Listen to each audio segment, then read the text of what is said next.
everybody, and welcome to Project HR, a podcast dedicated to building better workplaces. I'm Jennifer Oraqua, COO of Projections, and your host.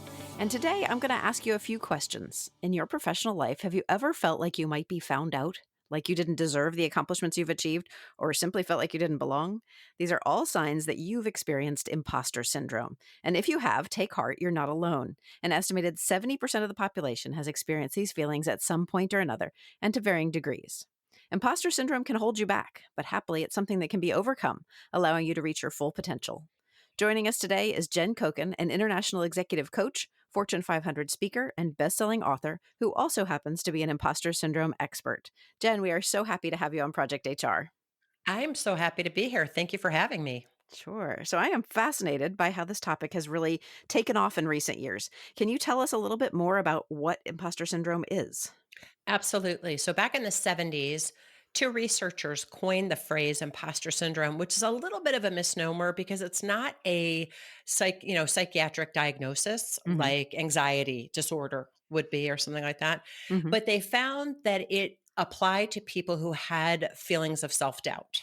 Mm-hmm. Then about 20 years later, Dr. Valerie Young was doing research and looked at the research, and she was getting her PhD actually, and she's got a great TED Talk.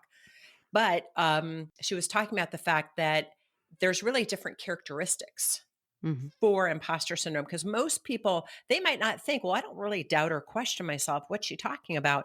However, if you set really high standards for yourself and you are ruminating about it for days when you don't achieve them, if you don't delegate, if you don't like asking for help, if Mm-hmm. you think things should come easy, all those are characteristics of imposter syndrome. So let's get real and a little vulnerable here. I definitely count myself among that 70% statistic I mentioned. And I know a lot of entrepreneurs who feel it too. And, entrepreneurs are supposed to be the confident ones. So I'm wondering, as I assess my own feelings around imposter syndrome, is it really that common? It's 100% common. Hmm. It's not even 70%. I don't even know where they got that statistic because listen, I've been coaching people 23 years and I've coached everybody from high school students to members of Congress.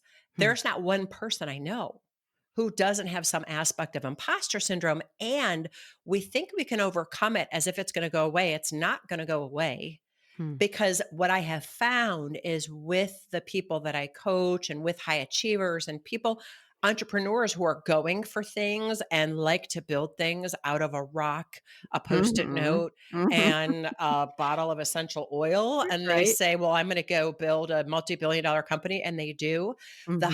If you don't have imposter syndrome, I say you're not playing a big enough game. Mm. Like that. I like that a lot. So obviously circumstances contribute to the imposter syndrome. Are some people more susceptible to it than others? I think yes, but probably not from what most people would think. For example, when imposter syndrome was first discovered, it was assumed that women had it more than men because men Hmm. have more testosterone, which is known as the confidence hormone. Not in fact the case. I think we talk about our feelings more. I think we talk about our fears more. Therefore, it might have been that we were more likely to talk about it in focus Mhm. groups Mhm. that they were running. Um, it always is when you feel threatened. So, the work that I do with my clients and when I'm helping people with imposter syndrome is we identify the originating incident. Because the thing of it is, our brains have 50 to 60,000 thoughts a day. 80 to 85% are negative and repetitive. Hmm. And the other 20 to 25%, or I don't think I did the math there very well, the other 15 to 20% are Uh-huh. repetitive and positive. So it's all Mhm. reactive because we are alive because our amygdala makes sure, we had an amygdala hijack. That's that reptilian part of the brain that governs the fight, flight, or Mhm. freeze. Mhm. So your brain's always discerning, okay, can I eat that? Will it eat me? Can I eat that? Will it Right. eat me? And why you and I are doing this podcast and Cave Woman hooga booga booga booga booga isn't Right. here, she got eaten. Right. So when we're determining threats, it doesn't matter the size of the threat because the brain cannot discern whether you are watching a movie about falling into the Grand Canyon or you're actually falling. Hmm. And these really innocuous things happen. For example, one of my clients, when she was 9 years old, she was, I think, third grade, fourth grade, so she's 8 or 9 years old, Mhm. was a straight A student until then, which I had to laugh. I'm like, you're getting straight A's in gym, cursive, Art. coloring. Yeah. Exactly. That's lovely. Choir. Yay, me. Anyway, so she brings home a C, and her father happened to be in the military, very stern Mm, gentleman, mm, loving but stern, and says to her, "Hey, what's up with this C?" And she looks at him and says, "Dad, it's average." And he says, "Give me 1,500 words on what it means to be average or mediocre." hmm, That moment is when her imposter syndrome kicked in. She was embarrassed. mm, So in that moment, you're embarrassed. She was threatened, and therefore, she became a perfectionist, which, on one mhm, hand, and this is interesting, Jennifer, it is a superpower that propelled her to great heights within her company. mhm, On the other hand, working for someone who's a perfectionist just sucks an egg because you mhm. can never live up to Right, their standards. right. Yeah.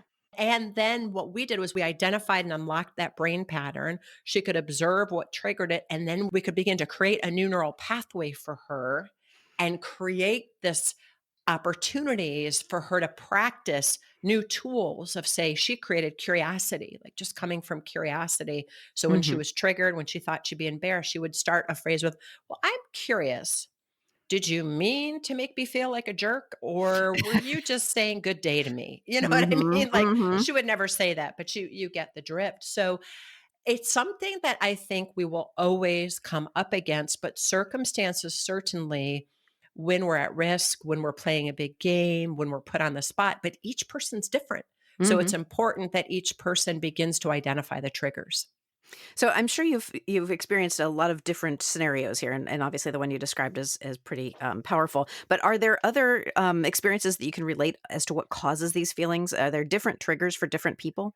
Yeah, I'll tell you about mine, which is kind of silly. So when I was 7, and this is what got me onto this path of identifying imposter syndrome. So, I've been a coach for 23 years, but I was always coaching for a company, and I went into business for myself 5 years ago, and I noticed that I was really questioning myself and believing the questions in my head, and I began to be on this journey of what was that? What's going on? I identified when I was about 6 or 7 years old, I had a crush on Keith. Keith Burpee, if you're listening. I don't know where you're at right now. My best friend, Michelle Cookenmaster. Michelle, if you're listening. Um, she and I both liked him. And what do you do when you're 6 or 7? You chase the boy you like and try to kiss him to see who he'll kiss, because that's what we Uh-huh. decided. Whoever he kisses, that's who he likes. Okay. So, Michelle was very petite, blonde hair, blue eyes. I can still picture her, this cute little button nose. I was tall. I was always called a big girl. I wasn't fat, but I was so much taller than the other kids. I was just a Mhm. big girl, dark hair, dark eyes. And so we chased him around the playground and we quote unquote caught him. And he looked at Michelle and kissed her and looked at me and went, "Ew." Oh, wow. And in that moment, what I can see as an adult looking back, and I'm like, whoa, that's so interesting. Because in that moment, I thought, I'm never going to be like her. I'm never going to be petite, blonde hair, and Mhm. blue eyed. It just ain't Mhm. possible. I'm going to be the funny sidekick. Hmm. And so I was always the class clown. And while I was coaching, I also had a long career in politics as a grassroots organizer. And I always was promoting somebody else's agenda, getting Mhm. someone else elected, Mm. promoting, all good stuff, clean environment, ending homelessness, ending hunger, very wonderful things. Mhm. And Mhm. that desire to promote somebody else propelled me to great heights. But when it was me on the line, woo, that imposter syndrome kicked right in. That's why I say it's these like little innocuous events that Mhm. happen, Sure. and they could be completely unrelated to what you would think. Mhm. So what kind of negative impacts you've touched on a few. You've touched on, someone with imposter syndrome is difficult to work for oftentimes because they're perfectionists. But what kind of negative impacts can occur, obviously not promoting your own agenda, working towards someone else's. What else have you seen? Well, I was just working with a client yesterday, and she kept saying to me, I don't know, I don't think I have this. I just don't like, and she's head of her company. Mm, I'm great spontaneously. I'm great in a meeting. We're pitching somebody asked me to speak up, but she's always asked to lead masterminds, to lead working mm, groups, mhm, to mhm, be a keynote. She will never say yes because she's not good at planning things, is what she told herself. Hmm. So we're doing, I always, the way I get to this with people, we do a meditation, an embodied meditation, because our cells have memory. Our Hmm. cells actually have gray matter in them. So Mhm. everything that's ever happened to us, our cells remember. And we often store negative emotions in our cells. And so I often will ask people. So I was taking her through this meditation and she got to something, I don't remember what it was, and I said, "Where do you feel that?" And she her eyes were closed, and I was watching her, and she tapped her shoulders, between your neck and your shoulder. I forgot what that muscle's called that's always tense on everybody, Trapezoid. especially Yep. Mhm. trapezoid, right, especially Yep. now when we're all on Zoom and on our phones Uh-huh. and everything like that. And I said, "Okay, when's the last time you remember that happening?" So we get back to what actually happened, and we realized that it was when she was diagnosed with a learning disability. Hmm. When she was maybe in third grade, all of a sudden her teacher put her with the two kids that were known as dummies in the class. And Mm. within a week, they had identified the learning disability and they got her the help she needed. And everything was A OK. But in that moment, she was embarrassed and she didn't have a choice. And she knew she wasn't dumb, but she had no power Hmm. in that moment. Yeah. And so she wants to control everything and doesn't want to plan for things. And so I left her with that yesterday and said, "Okay, now that you can see it was in this moment of choice, I want you to start noticing when your shoulders ache Mhm. and also when you shy away from a moment of embarrassment and notices it with groups, with one Mhm. person, with men, with women, what's the situations you are in?" Because she was invited to go into a meeting with, it's one of her clients. It's a large, one of the Fortune 100 companies.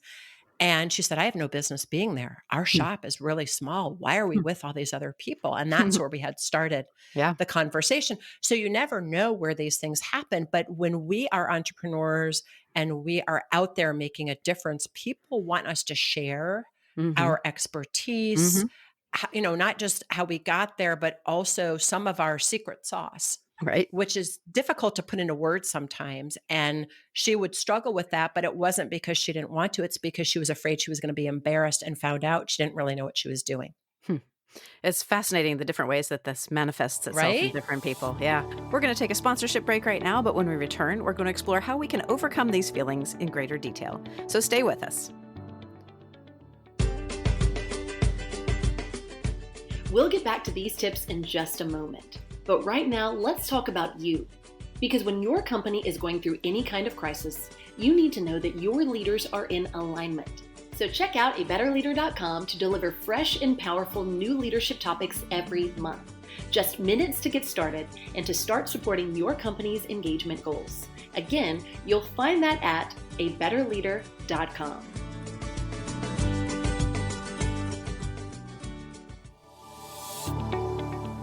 We're back with international executive coach, Fortune 500 speaker, and bestselling author Jen Coken. So, all right, Jen, clearly imposter syndrome can really hold people back from achieving their goals.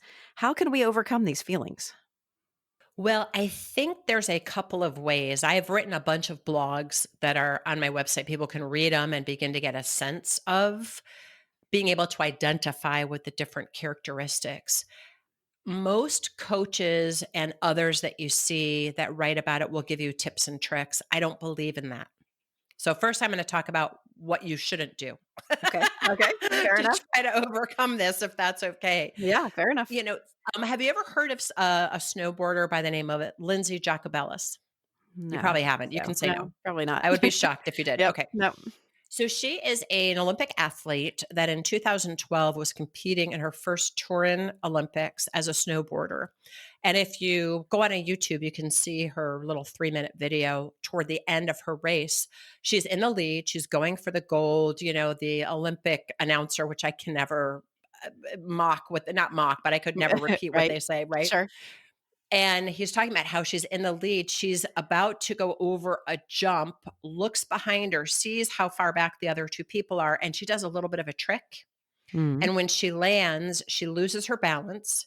The Mm-hmm. person who was behind her bypasses her, comes in gold. She comes in silver by split seconds. Mm-hmm. Now, for years, all the media could ask her about was that one moment, even though she continued to compete, even though she's won gold medals, all those things. Hmm. And her athletic coach would get her mindset coaches to help her overcome the imposter syndrome feelings. Hmm. It didn't work until she got this amazing performance coach who used to work with traders on Wall Street. If you can imagine a female working with male traders and female Mhm. traders Mhm. on Wall Street. And what she said is telling somebody to stop thinking like an imposter is like a little kid putting their fingers in their ears and going, la, la, la, la, boo, boo, I can't Mhm. hear you. Sure. What we have to do is move through the feelings. Mhm. So that's number one is we've got to, when we're experiencing that moment of tension and you really want to check in with your body, where do you feel it? Where are you tensing up? Sometimes people lock their knees. Mhm. Sometimes people's palms get sweaty. Sometimes they feel that there's an experience in their back, maybe being stabbed in the back, right? Or that Mhm. tension in their shoulders, or their jaw clenches. That was my Mhm. client yesterday. Mhm. So we want to be able to move from the reactive to the creative, and the reactive really has elements of the physicality of it. It's Mhm. noticing the thoughts you're having in that moment. Oh, what a jerk. Why did he ask me that? Mhm. But it starts with the physicality. It starts with that fight, flight, or freeze moment where you want to run out of the room or you begin to get angry. So the number one thing is begin to identify the thoughts Mhm. you're having, the mood you're in, your mental state, your body sensations, all those pieces that go together. Mhm. Because in them, you can't help those. It's Right. like breathing. Mhm. Right. Somebody, you're driving on the highway and somebody goes to cut you off, and my immediate response is to give them the New York wave. Do you know what Right. Of The New course. York wave, Yep. right? Yep. So that's my immediate response, Yep. and it's automatic, Mhm. okay? So we Mhm. first wanna begin to notice the automaticity of our reactions. When we're reacting, we're just reacting out of that amygdala hijack. When we begin to tune into the reactions, then we're present, but being present isn't enough. You can go sit on a mountain and be present. We want Mhm. to have presence. Mm. Presence of what? Presence of mind, body, soul, spirit. I'll say more about that in a minute. Mhm. Presence of mind to think clearly, presence of body to embody the kind of leader that you want to show up as, Mhm. presence of soul to speak your truth, presence of spirit to move through you, guide your dog, the fire hydrant. I don't care what you call it, but it's that Sure. intuition, that Mhm. you and I, that everybody has. Where, oh man, I wish I had Mhm. listened not to take that Mhm. road this time, and there was a big accident, and it was shut down for 3 hours. When we have presence, we're able to listen, and that, if you can imagine a circle with a line through the middle, the Mhm. bottom's the reactive, the top's the creative. So we begin to tune in to all those body sensations, the mind, the thoughts, etc. We're present, we create presence, and in that moment, we're really at a moment of choicefulness. How am I going to choose to show up in this moment? And that Mhm. space above the line is a blank slate, a blank space. And in that moment, it really is up for creation, Jennifer. If you can imagine, the future is wide open. It hasn't happened yet. And so Mhm. if we can get ourselves to a point of, all right, I just noticed I reacted to what that person said, or you're in a meeting. This happens all the time, especially with females. You're in a meeting, we're discussing an issue and a way to solve it. You, as the female, bring up the solution. The boss doesn't listen. But when a male, we've all seen this happen. I'm not saying it happens all the time, but when a male Mhm.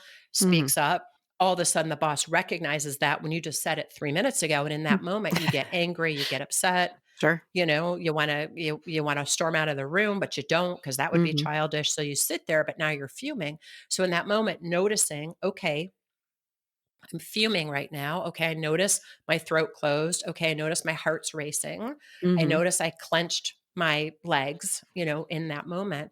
All right, how do I want to show up? I'm going to show up curious right now. Raise your hand. Mhm. Hey, Steve, I'm curious. I know Paul just had that great idea, but I'm just curious.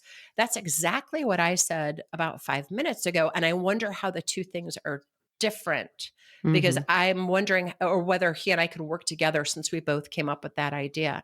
You're Mhm. standing up for yourself. You're taking Mhm. ground for yourself. You can't do that when you're defensive. You big Mhm. jerk. Why didn't you listen to me? Right. But Yep. coming from curiosity, I love curiosity. Albert Einstein, there's a great quote by him. He talks about having holy curiosity. He says, when I sit and I just ponder quantum physics, I can't help but have holy curiosity about the universe. Mm. Whoa. Mhm.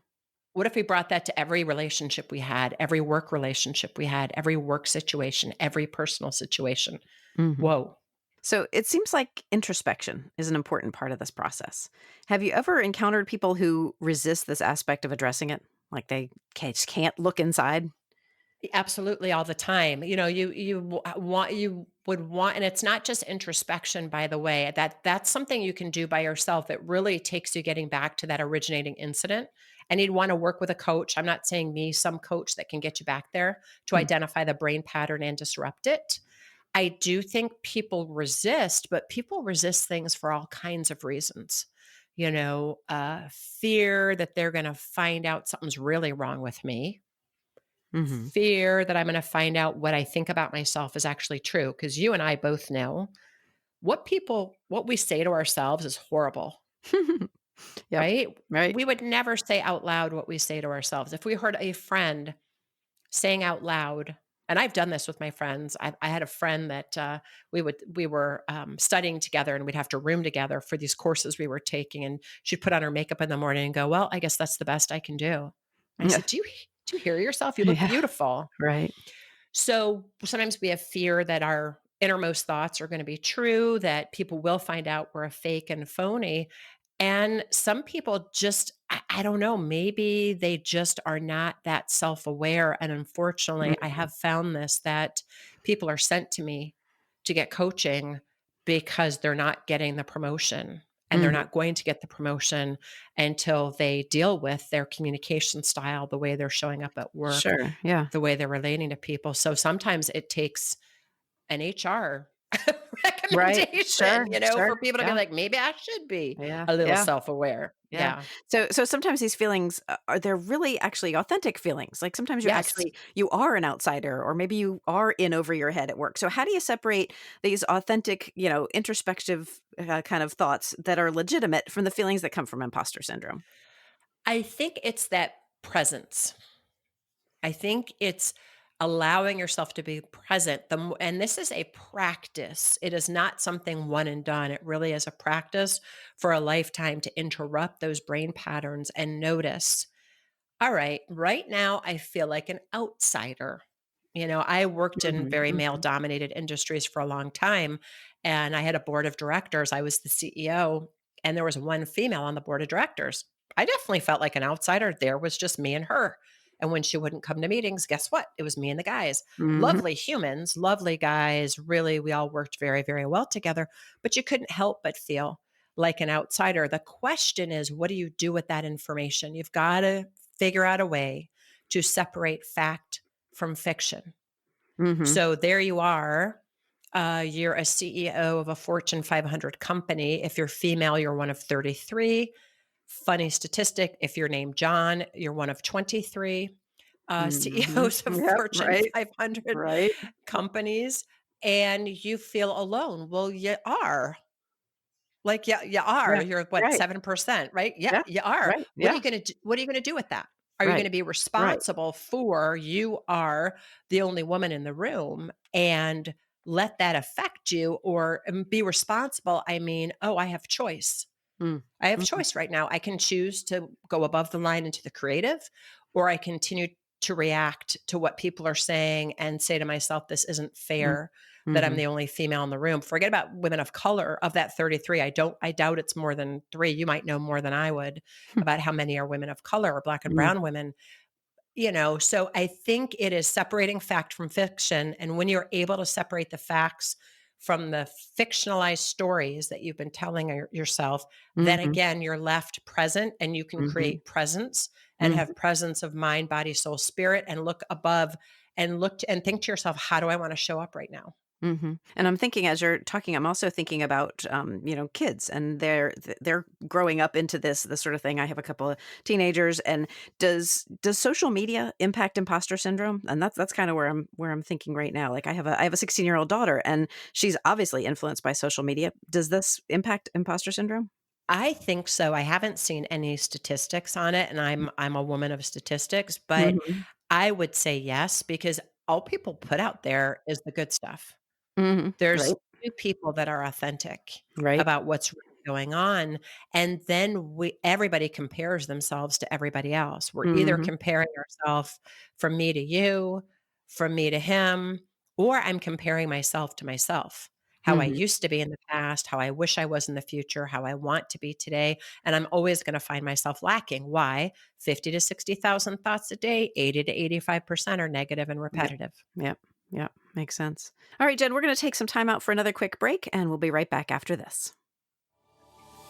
You're listening to the Project HR podcast. I'm your host, Jennifer Oraqua, and our guest today is international executive coach, Fortune 500 speaker, and best-selling author Jen Coken.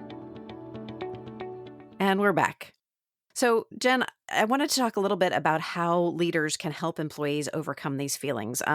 One thing I wanted to mention is a book that I've read called The Big Leap, and it talks about your own limiting beliefs, where you limit yourself. So, how can leaders see these things happening with their employees and help them overcome imposter syndrome? You just named one of my top favorite books that I Oh, recommend to really? every Oh, client. Yeah, The yeah. Big Leap. There's a Love few that. others too. Yep. Well, it's a good question. I think we've got to start with ourselves and Okay. noticing it within ourselves, because I think when we're interacting with people that are working for us, or if you're in HR and you're basically interacting with everybody, Mm-hmm. we all have our own viewpoints. And we don't necessarily realize that they're viewpoints. We think it's the truth and truly the way we see things. Hmm. So we first want to figure out, well, what are the glasses I've got on today? How am I looking through this? For example, I was coaching a client today and she was sharing with me about an interaction she had with a regulatory body and the chair of this regulatory body, and some of the actions that she had taken, and they were going to be heading into a meeting, and she was already predicting how awful the meeting was going to be. Hmm. I said, how do you know? Well, because it's based on the past. I said, I Mm-hmm. understand. Mm-hmm. And how do you want to show up so that the past isn't repeated? Well, it's going to be repeated because she's going to be there. No, doesn't have to be repeated. You can have choice about how you're going to show up as a leader. So Mm-hmm. I think number one is we want to start, sweep your own stoop before you start, Right. looking at Yep. somebody Yep. else's stoop. Mm-hmm. So clean up your own stuff first. Look at your Mm-hmm. own viewpoints first, because then we can share from our own experiences.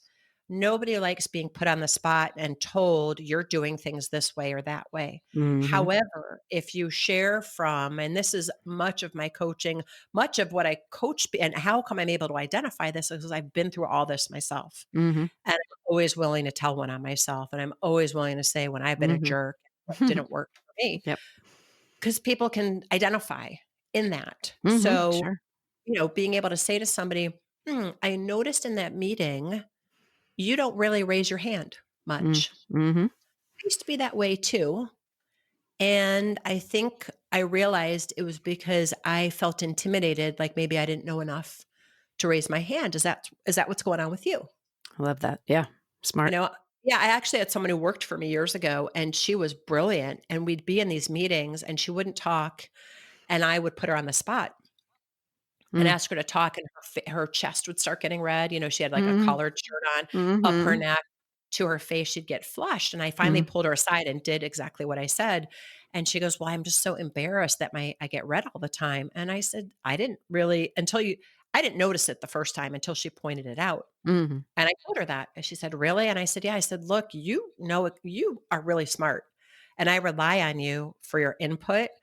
And I want you to provide input because you're, as the marketing person and the PR person for this campaign, you're seeing things much differently than I am. I don't have Mhm. your brain. I don't have your glasses that I'm Mhm. seeing things with. So I want your point of view." Oh, Hmm. she began to speak up more and more until finally she never got flushed again. Yep. But it was the anticipation of speaking up that caused her to be flushed. So Smart. I think starting with ourselves, sweeping our own stoop, Mhm. sharing from a point of curiosity. I'm curious. I noticed.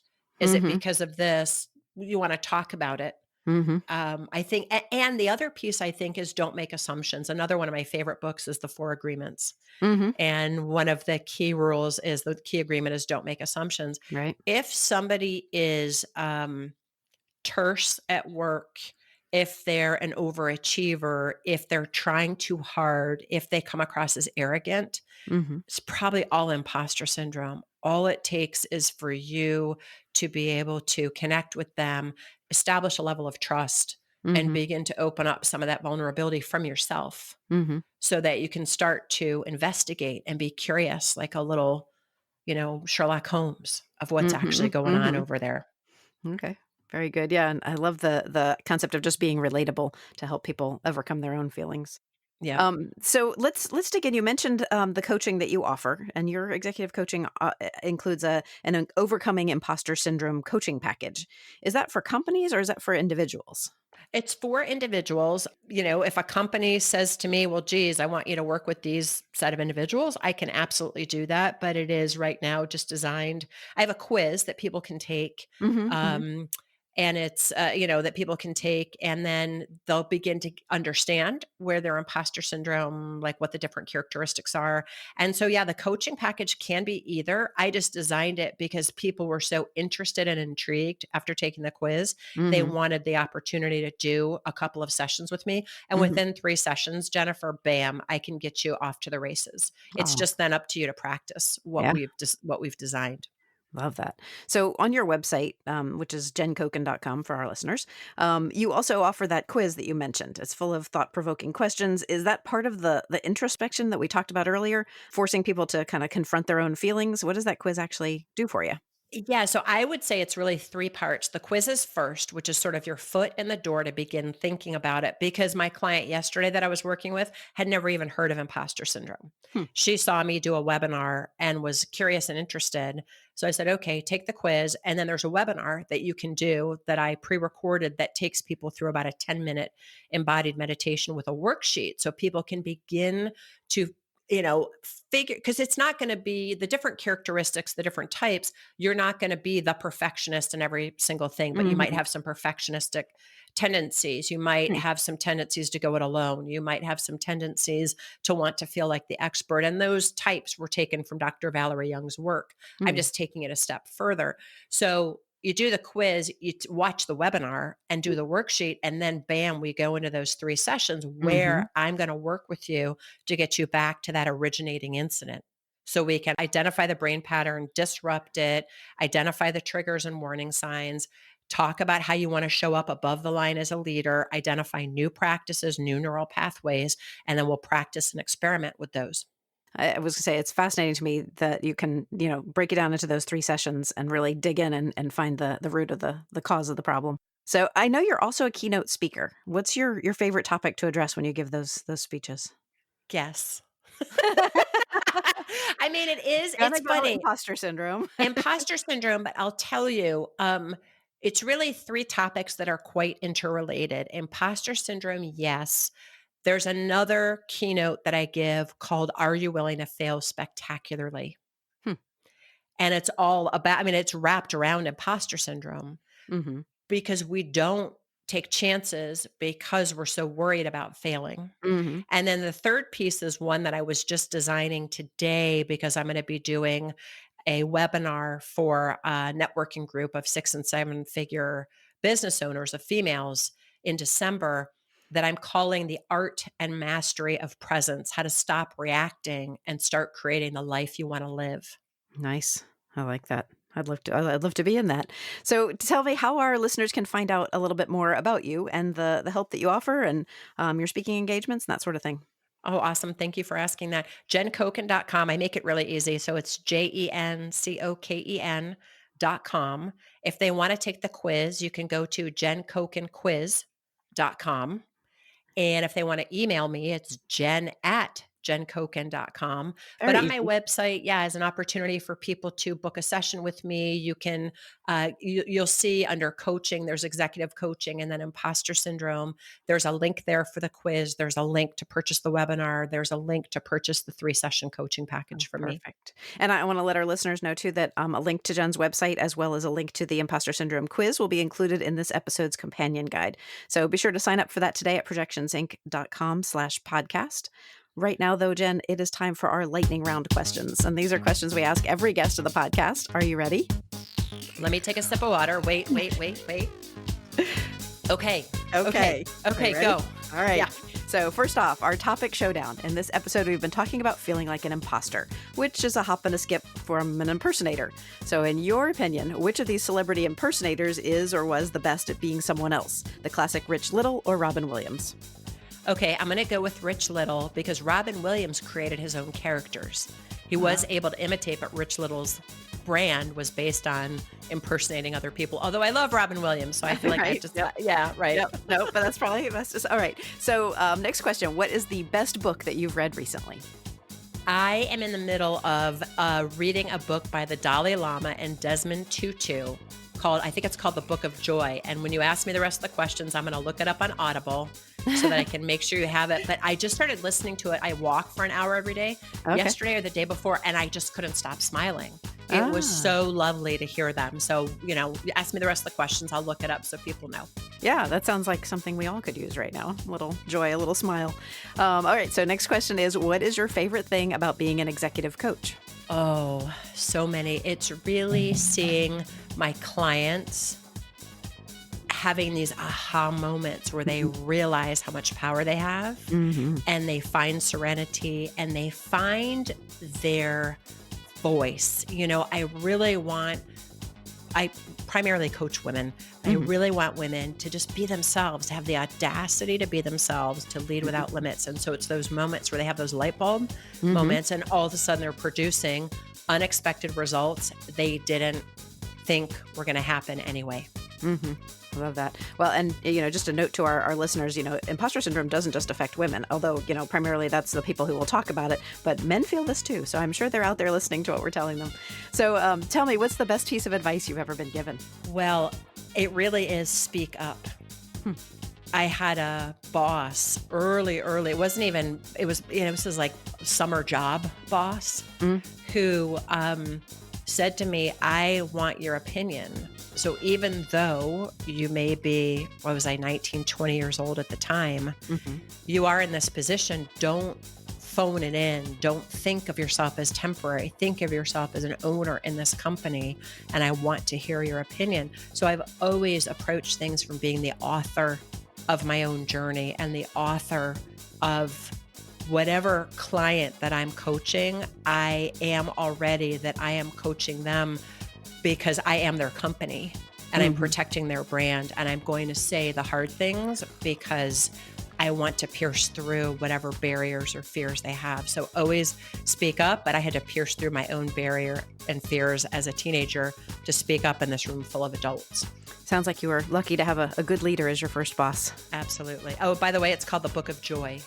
Oh, there we go. Okay, excellent. And we'll make sure we include a link to that in our episode companion as well. So last question in our lightning round, who or what inspires you? I find inspiration on a daily basis. I really make it my business to spend time in gratitude every day, to journal about it, to listen to NPR sometimes, but I will find things on YouTube about, usually it's puppies or kittens or just good deeds that people are doing. So I can be inspired by humanity, because with all that's going on in the world, it's so easy to be negative. And I try to train my own brain to stay above the line, be creative, be grateful, be positive, all those things. Yeah. Great advice. Thanks so much for joining me today on this week's episode of Project HR, Jen. I loved being here. Thank you so much for having me. And thanks too to our listeners. And once again, this is your reminder to grab that episode companion for this episode at projectionsinc.com/podcast. If you'd like to be on Project HR, or you know someone who would, feel free to email us at projecthr@projectionsinc.com. And last, but certainly not least, to make sure you never miss an episode of Project HR, we hope you'll subscribe to the podcast. Drop us a line, leave us a review, or simply rate us 5 stars wherever you get your content. That's it from me for now. Let's make it a great day at work.